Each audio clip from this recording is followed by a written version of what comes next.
নমস্কার বন্ধুরা, সবাই কেমন আছেন? আজ বিকেল থেকে এখানে খুব বৃষ্টি হচ্ছে, সঙ্গে বেশ জোরে হাওয়াও বইছে। তাই ভাবলাম বৃষ্টির এই মুহূর্তগুলো আপনাদের সঙ্গে একটু শেয়ার করি।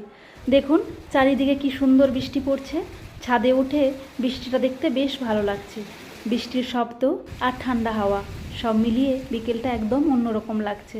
তাই আপনাদেরও এই সুন্দর বৃষ্টির দৃশ্যটা দেখাচ্ছি। আশা করি আপনাদেরও ভালো লাগবে। এই বৃষ্টির মধ্যে হঠাৎ খুব ইচ্ছে করছিল এক কাপ গরম চা খেতে। তবে চা বানাতে হলে আগে দুধ আনতে হবে। তাই ভাবলাম বৃষ্টি একটু কমেছে, এই সুযোগে ছাতা নিয়ে বাজার থেকে ঘুরে আসি। এখন আর আগের মতো জোরে বৃষ্টি নেই, ঝিরিঝিরি করে পড়ছে। আকাশের মেঘেও আস্তে আস্তে ফাঁকা হচ্ছে। আবহাওয়াটা বেশ ভালো লাগছে। তাই ছাতা নিয়ে বেরিয়ে পড়লাম দুধ আনতে। বৃষ্টির মধ্যে এইভাবে বেরোতে আলাদা একটা ভালো লাগা কাজ করে। চারপাশটা ভিজে ভিজে, আবহাওয়াটা বেশ সুন্দর। চলুন দুধ নিয়ে আসি, তারপর এক কাপ গরম চা হলে জমে যাবে।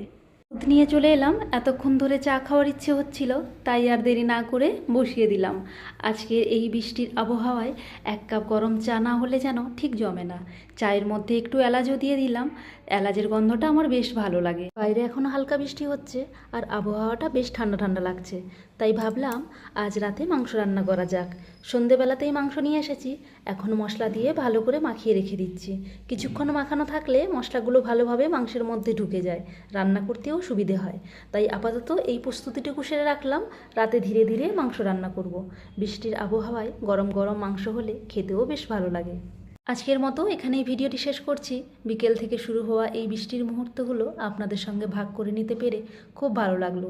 বৃষ্টি দেখা, এক কাপ গরম চা আর রাতের রান্নার কিছু প্রস্তুতি সব মিলিয়ে সময়টা বেশ ভালোই কাটলো। এখন আপনারা অবশ্যই জানাবেন আপনাদের ওদিকেও বৃষ্টি হচ্ছে কি না, আর বৃষ্টির দিনটা আপনাদের কিভাবে কাটাতে ভালোবাসেন সেটাও কমেন্টে লিখতে পারেন। ভিডিও যদি আপনাদের ভালো লাগে তাহলে অবশ্যই একটি লাইক করে দেবেন। আজ তাহলে এখানেই বিদায় নিচ্ছি। দেখা হবে আবার নতুন কোনো ভিডিওতে, নতুন কিছু মুহূর্ত আর গল্প নিয়ে। ততক্ষণ সবাই ভালো থাকবেন, সুস্থ থাকবেন এবং নিজের খেয়াল রাখবেন। টাটা।